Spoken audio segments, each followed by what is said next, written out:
ಎ9 ನ್ಯೂಸ್ಗೆ ಸ್ವಾಗತ. ನಾನು ಅಮೀನ್ ಶೇಖ್.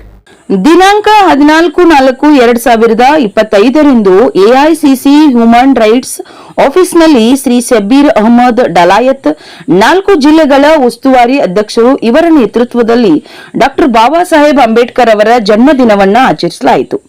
ಈ ಸಂದರ್ಭದಲ್ಲಿ ಎಐಸಿಸಿ ಹ್ಯೂಮನ್ ರೈಟ್ಸ್ ಲೀಗಲ್ ಕಮಿಟಿಯ ಉಪಾಧ್ಯಕ್ಷರು ಹಾಗೂ ವಿಜಯಪುರ ಜಿಲ್ಲಾ ವಕೀಲರ ಸಂಘದ ಜಂಟಿ ಕಾರ್ಯದರ್ಶಿಗಳಾದ ಶ್ರೀ ಉಸ್ಮಾನ್ ಬಾಷಾ ಅಲ್ಗುರು ರವರು ಡಾಕ್ಟರ್ ಬಾಬಾ ಸಾಹೇಬ್ ಜೀವನ ಹಾಗೂ ಅವರ ಸಾಧನೆಗಳ ಕುರಿತು ಮಾತನಾಡಿದರು.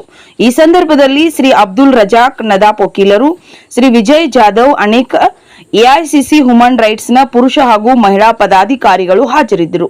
ಶ್ರೀ ವಾಲಿಕಾರ್ ವಕೀಲರು ಕಾರ್ಯಕ್ರಮವನ್ನ ನಿರೂಪಣೆ ಮಾಡಿದರು.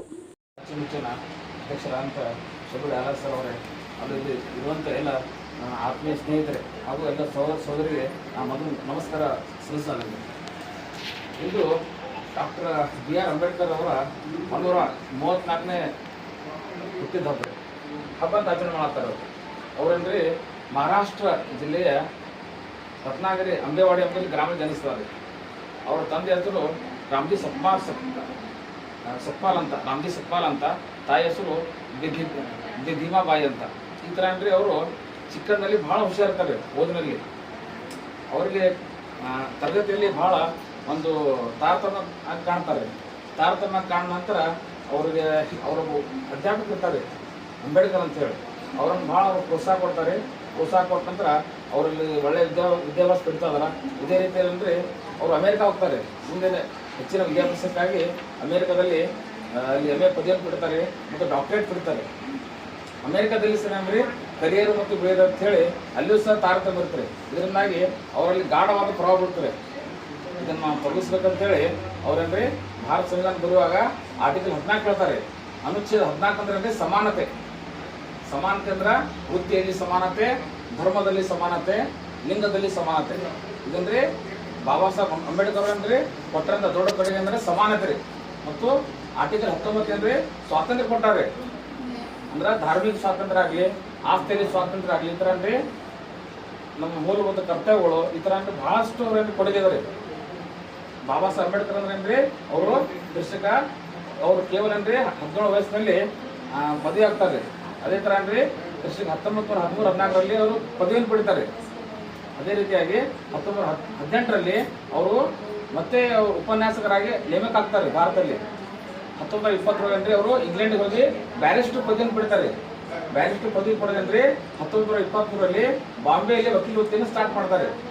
ಬಾಬಾ ಸಾಹೇಬ್ ಅಂಬೇಡ್ಕರ್ ಅಂದ್ರೆ ಅವರ ವೃತ್ತಿ ಧರ್ಮದ ಬಗ್ಗೆ ಹೇಳ್ಬೇಕಂದ್ರ ಒಂದ್ಸಲ ಅಂದ್ರೆ 21 ಆರೋಪಿಗಳ ಸಲುವಾಗಿ ಅಂದ್ರೆ ಅವರು ಒಂದು ಕೋರ್ಟಲ್ಲಿ ಆರ್ಗ್ಯುಮೆಂಟ್ ಮಾಡ್ತಾ ಇರ್ತಾರೆ. ಆರ್ಗ್ಯುಮೆಂಟ್ ಮಾಡೋದಾಗೇನ್ರಿ ಒಂದು ಸಣ್ಣ ಚೀಟಿ ಬರ್ತಾವ್ರಿ, ನಿಮ್ಮ ಹೆಂಡತಿ ತಿಳ್ಕೊಂಡ್ರೆ ಅಂತೇಳಿ. ಅವ್ರೇನ್ ಮಾಡ್ತಾರೆ, ಈ ಚೀಟಿ ಓದ್ತಾರೆ. ಓದಿದ್ರು ಸಹ ಅವರು ಅದೇ ತರ ಅಂದ್ರೆ ಆರ್ಗ್ಯುಮೆಂಟ್ ಮಾಡ್ತಾರೆ ತಾಸುಗಟ್ಟಲೆ. ಲಾಸ್ಟಿಗೆ ಜಡ್ಜ್ ಕೇಳ್ತಾರೆ, ನಿಮ್ಗೆ ಏನ್ ಚೀಟಿ ಬಂದಿದ್ರು ಅಂತ ಹೇಳಿ. ನಮ್ಮ ಹೆಂಡತಿ ತಿಳ್ಕೊಂಡ್ರೆ ಕೇಳ್ತಾರ. ಅವ್ರು ವೃತ್ತಿ ಧರ್ಮ ಅಂದ್ರೆ ಅಷ್ಟೇನ್ರಿ ಅಚ್ಚುಕಟ್ಟಾಗಿ ನಿಭಾಯಿಸ್ತಾರ. ಅವ್ರು ಹೆಂಡತಿ ತಿಳ್ಕೊಂಡ್ರೆ ಸರಿ 21 ಆರೋಪಿಗಳ ಸಲಾಗಿ ಅಂದ್ರೆ ಅವರು ಪೂರ್ತಿ ದಿನ ಆರ್ಗ್ಯುಮೆಂಟ್ ಮಾಡ್ತಾರೆ. ಆ ಕೇಸ್ ಗೆಲ್ತಾರೆ. ಅವ್ರೇನಂತಾರೆ, ನಾನು ಹೆಂಡತಿ ತಿಳ್ಕೊಂಡ್ರೆ ಒಬ್ಬಕ್ಕೆ ತಿಳ್ಕೊಂಡು ನಾ 21 ಮಂದಿ ಜೀವ ಉಳಿಸ್ತೀನಿ ಅಂತ ಹೇಳ್ತಾರೆ. ಈ ತರ ಅಂದ್ರೆ ಒಂದು ವೃತ್ತಿ ಧರ್ಮ ಮಾಡಿದ್ದಾರೆ ಅವರು. ಅಲ್ಲದೆ ಒಂದು ಮೂಕ ನಾಯಕ ಅಂತ ಹೇಳಿ ಒಂದು ಪತ್ರಿಕೆ ಪ್ರಾರಂಭ ಮಾಡ್ತಾರೆ. ಮೂಕ ನಾಯಕ ಅಂದ್ರೆ ಪತ್ರಿಕೆಯಲ್ಲಿ ಅಂದ್ರೆ ಸಮಾಜದಲ್ಲಿರುವಂತಹ ಅನಿಷ್ಟ ಪದ್ಧತಿಗಳ ಬಗ್ಗೆ ಬರೀತಾರೆ. ಬರದಂದ್ರೆ ಎಲ್ಲ ಜನರಿಗೆ ಬಡದೆವಸ್ತಾ ಇದಾರ. ಅಲ್ಲದೆ ಕೃಷಿಕ 1930-31ರಲ್ಲಿ ಗಾಂಧೀಜಿಯವರ ಜೊತೆಗೆ ಅಂದ್ರೆ ಪುನಃ ಒಪ್ಪಂದ ಆಗ್ತಾ ಅದ. ಪುನಃ ಒಪ್ಪಂದ ಅಂದ್ರೆ ಎಲ್ಲ ಅಂದ್ರೆ ಶೋಷಿತ ವರ್ಗಕ್ಕೆ ಅಂದ್ರೆ 10% ಅಂದ್ರೆ ಮೀಸಲಾತಿ ಕೊಡ್ತಾರೆ. ಮೀಸಲಾತಿ ಕೊಡಬೇಕು ಚುನಾವಣೆಯಲ್ಲಿ ಅಂದ್ರೆ ಅವ್ರಿಗೆ 10% ಮೀಸಲಾತಿ ಕೊಡಬೇಕು ಆಗ್ತಾ ಅದ. ಈ ತರ ಅಂದ್ರೆ ಅವರು ಬಹಳಷ್ಟು ಕೊಡುಗೆ ನೀಡ್ತಾರೆ. ಅದೇ ತರ ಅಂದ್ರೆ ಡಾಕ್ಟರ್ BR ಅಂಬೇಡ್ಕರ್ ಅಂದ್ರೆ ಒಂದು ಸಮಾನತೆ ಹೇಳ್ತಾರೆ. ಅವರು ಅಂದ್ರ ಆಧುನಿಕ ಧ್ರುವತಾರೆ ಅಂತ ಕರೀತಾರೆ ಡಾಕ್ಟರ್ ಬಾಬಾ ಸಾಹೇಬ್ ಅಂಬೇಡ್ಕರ್ ಅವರಿಗೆ. ಅಲ್ಲದೆ ಸರ್ವಜ್ಞ ಒಂದ್ ಕಡೆ ಹೇಳ್ತಾನ್ರಿ, ನಾವು ನಡೆಯೋದು ಒಂದೇ ದಾರಿ, ಕುಡಿಯುವುದು ಒಂದೇ ನೀರು, ಸೂರ್ಯನ ಬೆಳಕು ಒಂದೇ ಇರೋ ತರಲು ಕುಲಗೋತ್ರ ನಡುವೆ ಭಿನ್ನತೆ ಎತ್ತಣ ಸರ್ವಜ್ಞ ಅಂತೇಳಿ. ಅಂದ್ರ ಮಾನವತೆ ಹರಿಕಾರ ಅಂದ್ರೆ ಡಾಕ್ಟರ್ ಬಾಬಾ ಸಾಹೇಬ್ ಅಂಬೇಡ್ಕರ್. ಅದೇ ತರ ಏನ್ರಿ ನಮ್ಮ ಸಾಹೇಬ್ರನ್ನ ಬಹಳಷ್ಟು ಹೃದಯಪರ ವಂದನೆ ಸಲ್ಲಿಸ್ತದೇನೆ. ಯಾಕಂದ್ರೆ ನಾನು ನಿನ್ನೆ ಪುಣಾದಲ್ಲಿದ್ದೆ, ಸಾಹೇಬ್ರನ್ನ ಫೋನ್ ಹಚ್ಚಿದ್ರು, ವಕೀಲರು ಬಂದು ಮಾತಾಡ್ಬೇಕಂದ್ರು. ಅದಕ್ಕಲ್ಲೇ ತುಂಬಾ ಥ್ಯಾಂಕ್ಸ್ ಸಲ್ಲಿಸ್ತೇನೆ.